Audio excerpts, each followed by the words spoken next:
Hey guys, this is Alea Jen and welcome back to my YouTube channel. So for today's video, share ko lang yung nangyari ngayong araw. So inabot ako ng topak and inabot din ng topak yung amo ko. So late na ako nagising kanina, mga alas 7:15 ata. Kasi linggo and last day na walang pasok sa school. Kinabukasan may pasok na, bukas may pasok na. So nagising ako late and then nagtrabaho ako. Nagising yung amo kong lalaki alas 9 and ayun, nilutuan ko siya ng pagkain niya. So mga 9:30 bumukas yung pinto. So automatic na yan, nakalabas na yung lalaki, ibig sabihin yung bata yung susunod na lalabas niyan pagbukas ng pinto. So tumingin ako agad, ay naunang tinapon yung damit ng bata, tapos biglang sinama na yung meron kasi yan siyang parang bestida yung bata na kapag natutulog suot niya yan, tinapon din. So alam ko na nangyari, umihi na kasi hindi na niya nilalagyan ng diaper. Syempre pag bata, mananaginip ka minsan na umiihi ka, yung pala totoo na talagang umiihi ka. So tinapon and then nakita ko yung mukha ng bata, umiiyak na. So kinuha ko siya kaagad, tapos dinala ko siya dun sa CR. And then ayun, iihi siya na parang lalaki kasi syempre kakagising niya lang, nananaginip siya na umihi siya, tapos ganun nangyari. So kakagising niya lang, yung ihi niya hindi siya umupo, tumayo siya, yung pepe niya tinututok niya ngayon doon sa parang lalaki nga. Nagalit na naman yung amo kong babae kasi nakasunod yung amo kong babae, inaantok din. Tapos ginawa ko, binuhat ko yung bata, pinatong ko sa baul, ayun, umihi siya. Tapos nagsianuhan ba yung ihi ba, nagsitalsikan kasi nga parang inaantok pa talaga siya. So yung amo kong babae nakasimangot na, and then ngayon yung lalaki kasi nga nagsisigawan na doon sa CR. Ako kalma lang kasi alam ko na hindi ako so pinabayaan ko kasi pinapagalitan na nila yung bata, and alam ko na kasi naranasan ko yan ng bata ako, nananaginip ako na umiihi, yun pala talaga, umihi na talaga ako. So pinapagalitan nila yung bata, and then sabi nung tatay, anong nangyari? Sinigawan siya ng babae, parang manahimik ka dyan, nakakainis ka, parang ganun. Tapos sumigaw din yung bata, lumayas kayo, yung parang ganyan, basta sinigawan niya. And then ayun, inano ko siya, binihisan ko siya doon, binasa ko siya, niliguan ko siya doon sa sa CR. So pagkatapos nun umiiyak siya, and ayaw niyang lumapit sa tatay, ayaw niyang lumapit sa nanay, so sa akin siya, and then ayun, kinandong ko, ayan, niyakap ko. So karga-karga ko siya, then sabi ko, kinausap ko, ayun, okay na yung bata, binitawan ko, tapos nagluto ako sa kusina ng pagkain niya. So okay na siya. Yung amo ko okay naman, ewan ko anong nangyari. Tapos biglang yung lalaki kong amo tinanong yung bata, gusto mo pumunta ng playhouse? Sabi ng bata, oo, sabi ganun. Tapos sabi ko, saan kayo pupunta? Umalis na yung tatay, kami ng dalawa na iwan sa kusina, sa table kasi kumakain siya. Saan kayo punta? Sabi niya, magpi-playhouse kami. Sabi ko, ay, gusto ko sa mama. Yung loko-loko lang. Tapos umiiyak-iyak ako kunwari. Sabi niya, sige, sasabihin ko kay daddy na isama ka. Sabi ko, sabi niya ganun. Kasi wala kang pera, di ba? Kinuha ng nanay mo yung pera mo. Sabi ganun ng bata. Kasi yun parati yung rason ko. Kasi nagpapabili siya minsan ng pagkain. And sabi ko, wala akong pera. Binigay ko na sa mama ko. Paglabas ng tatay, sabi niya, daddy, gustong sumama ni Jen sa playhouse. Sabi niya ganon. Pwede bang bilhan mo siya? Sabi niya ganon. Sabi ko, hindi sir, niloloko ko lang yan siya. Tapos sabi ng lalaki, alam ko naman. Sabi niya ganon. Sabi niya, or pwede naman, sabihin ko doon sa pinaka-front talaga ng playhouse na anak kita, ayan, yung matandang anak. Ayan, so nagtawanan kami, tawa din yung bata, yung amo kong lalaki, grabe yung tawa.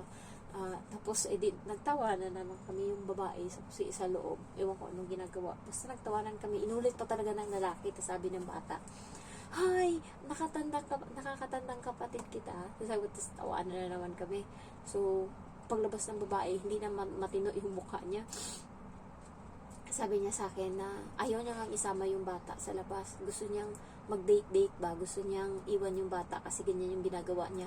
Yung lalaki, tinanong na yung bata kung gusto magpunta ng playhouse, nakauuna na. So yung bata, magwawala yan pag hindi sinama. So sabi na lang ng nanay, kumain ka muna dito ng tanghalian, kakain kami sa labas, tapos babalikan ka namin mamaya. Ayun, kumain yung bata. So, yun, kumain siya. And then, kumain din ako. Hindi ko alam kung saan siya banda nagkamali. Hindi ko alam kung saan banda may mali. pagbalik ng nanay, nakasimangot na siya. Hindi na mapinta yung mukha niya, tapos hindi na siya nakikipag-usap, hindi mo na siya makausap. Tapos sabi ko, binati ko muna sila. Sabi ko, hi sir. Sabi niya, hello. Tapos, hi ma'am. Sabi ko, hello. Ganun lang. Tapos anong nangyari dun? Parang nagulat ka ba ako? Iniisip ko, saan ako banda nagkamali? Nagkamali ba ako kasi hindi ko nilaro yung bata? Naghuhugas ako sa kusina nang dumating sila? Or saan, hindi ko alam saan ako banda nagkamali. So, pinabayaan ko. Tapos, hindi talaga makausap ng tama. Yung pumunta siya dun sa may aparador ng kuhanan ng damit ng bata. Tapos, biglang, umalis siya dun. So, ako nag-aantay. Paano ko bibihisan yung bata kung walang damit? Eh di, naglaro uli kami ng bata. Tapos, pinagalitan yung bata. Anong ginagawa mo dyan? Sabi niya, ganun. Di ba alis tayo? Bakit ganyan ka pa? Sabi ko, umihi ka na. Tapos ayun, umihi yung bata. Sabi, walang ihi. So, umupo na naman kami uli kasi wala nga damit yung bata pang labas. Tapos pinagalitan niya. Sabi niya, ikaw kumuha doon ng damit mo. Sabi niya, ganun. E di, kinuha ng bata yung damit. Sinuutan ko. Tapos, hindi siya nakikipag-usap. Yung, alam mo yun, parang, ay, may mga topak sila dito. May saltik. Pangalawa pa lang ata to. Pangatlong beses na naranasan ko to sa kanya. Na parang, hindi mo maintindihan ba? Saan ka banda nagkamali? Nainis ako. E di, sabi ko parang tarantado to, visit. Nainis ako sa ganun. So, inasikaso ko yung bata, sinuutan ko na ng sapatos. Sabi ko, bye-bye. Sabi ko ganun sa bata, bye-bye. Tapos yung nanay nauna na doon sa sa elevator. Pag siya nauna doon, nagti-thank you yan siya, titingin niya siya sa akin, magpasalamat. Kanina, ang ginawa niya, nakaganon lang siya doon. Hindi talaga siya nagpasalamat or hindi, ganun kasi ginagawa niya always. So, may mali. Ginawa ko, nakalabas na yung lalaki. Hindi na ako nagpaalam sa kanila. Parati kong sinasabi bago ako magsarado ng pinto na nagpapaalaman ako, babay, ganun. Kanina sinarado ko yung pinto, nandyan lang sila. Wala, hindi ako nagbabay. Sa bata lang ako nagsabi, babay, Emma. Tapos, umalis na ako. Sinarado ko yung pinto. Tapos, munta ako agad sa kusina. Parang naiiyak ako sa galit. Yung ginawa ko, naglinis ako. Tapos, pinalitan ko yung bedsheet kasi nga inihian ng bata. So, vacuumin ko pa yon. 2 oras ako maglinis nun. So, nung naglilinis ako, bigla kong narinig yung CCTV, nagre-ring. Ibig sabihin na nagkukunik sa kanya. Kasi ganun yung nangyayari eh. Bago magsalita siya, may ganun munang issue. Nakita ko yung tissue. Itong tissue na to. Nakita niyo tong karton na to, guys. Yung isa nito. Ang layo-layo ko. Nandun ako sa may CR. Doon sa may sa kwarto nila. Sa sobrang galit ko talaga. Lahat na makita ko kanina sinisipa ko na hindi mo alam kung saan ka may mali. Tapos biglang magre-reaction ng ganun, parang tarantado. Sa galit ko, alam ko nakatingin siya kanina kasi akala niya kung anong ginagawa ko. Ibato ko yung isang karton na to doon sa kusina. Ang layo ng kusina namin, nasa may pinto na, malapit sa may front door, and then kusina na. Tapos, ang layo-layo ko. Sa sobrang galit ko talaga kanina. Yung naghahanap na ako ng away. Kasi nga, wala akong kasalanan. Tapos biglang ganun, batuhin ko nga ng malayo. Tapos yung mukha ko, nakasimangot. Bahala siya dyan, makita niya yung CCTV, nakasimangot. Tapos, basta kung ano yung mahawakan ko, nasugatan nga ako. Gago talaga. Nasugatan ako dito. Kasi nga, sa sobrang galit ko talaga na hindi ko mapakawala yung galit ko kanina. Yung mga pinto, lagabog talaga lahat. Pati, basta pag nagsarado ako, kahit ano sinisipa. Yung chinilas nila kanina, sinipa ko talaga. Sobrang inis ko talaga. Yung kung nakikita nila, basta, tapos nung mga hapon na 6:00, nag-message sa akin. Sabi, hindi kami kakain dyan, dito kami sa labas kakain, magluto ka ng pagkain mo, tapos kumain ka na dyan, tapos maligo ka. Dati thank you so much pa yan ako pag, ay, thank you so much ma'am, ganun. Kanina sabi ko lang, okay ma'am, thanks, ganun lang. Tapos, pagka kasi ganun yung sinasabi niya, natutuwa ako, may purple na heart yan. Kanina wala, alam niya talagang galit ako, okay ma'am, thanks, ganun, tapos pindo. Tapos, umalis na ako agad. Ayan. Tapos nung pag-uwi, nakangiti na siya. Pag-uwi niya, kumakain ako. Kasi naligo muna ako. Tapos pag-uwi niya, kumakain ako. Tapos binuksan ko yung pinto. Narinig ko kasi yung boses ng bata. So sabi ko, good evening. Tapos pagtingin ko sa mukha niya, nakangiti siyang ganun. Tarantado kanina. Buti nga siya pag nagalit. Alam mo yung tapos na kaagad. Pag ako nagalit talaga, hindi talaga matapos-tapos. Naiinis pa din ako. Kaya pinipigilan ko talaga magalit. Tapos nakatingin lang ako sa kanya. Hindi ako tapos ayun, siya na yung nag-una-una ng sabi, ganyan, nagsasalita na siya. Ayan, parang wala nang nangyari, pero kanina lang, parang hindi mo maintindihan kung saan ka banda nagkamali, ba't ganun yung reaction. Ang gago talaga, visit. Tapos nung gabi na, puro siya pasalamat, tulog na. So maaga nga kami ngayon natulog eh, 9:30, tapos na ako sa trabaho. Tapos cellphone muna ako. Tapos ngayon lang ako nag-vlog alas 10.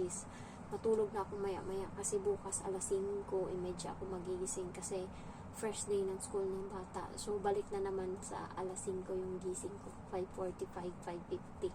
So, dati, 6 ako nagigising. Tapos, nahahabol ko. Pero kasi, 2 months kong hindi ginawa. Baka mataranta ako ba? Makalimutan ko na yung iba. Kaya, muna, kailangan mo na dahan-dahanin. Ayan, so ayun lang guys.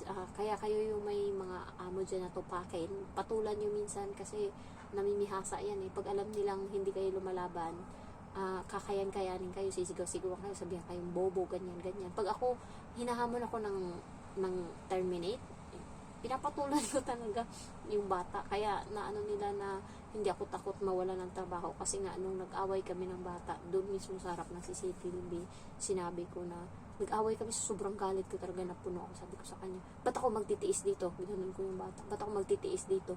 Ganda-ganda ng buhay ko sa Pilipinas, titiis ako dito. Ginanon ko talaga. Tapos pag uwi ng bata, ng nanay, sinabihan ko na yun nga yung nangyari, ganyan. Tapos sabi nila kakausapin daw nila yung bata. So pinanood niya yung CCTV. Tapos ilang araw akong hindi na mamansin sa bata. Pag nandyan yung bata, sakto lang. Yung parang walang gana yung yung response ko ba. Tapos, yung sinabihan ako ng bata na, ayaw na kita katulong. Sabi niya ganun sa sasakyan. Sabi ko, sige, sabihin mo sa nanay mo, 1 buwan. Sabi ko ganun, 1 buwan, wala na ako dito.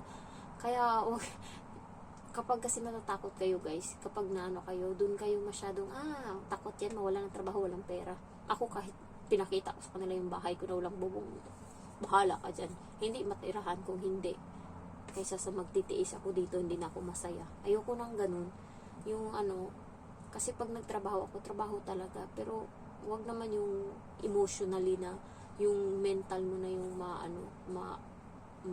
mababaliw. So, okay naman siya ngayon so far. And ayun lang guys, na-share ko lang. Kaya, naglabas lang ng sama ng loob. Bisaya na talaga ako salita. Dati Tagalog pa talaga. Kasi nga, pero ngayon halo na kasi mga kaibigan ko mga Ilonggo. Buti nga yung tono ko hindi Ilonggo eh. Bisaya pa talaga siya. At least, natutuwa ako sa tono ko. Ayan. So, ayun lang guys. Thank you for watching and I love you all. Bye-bye.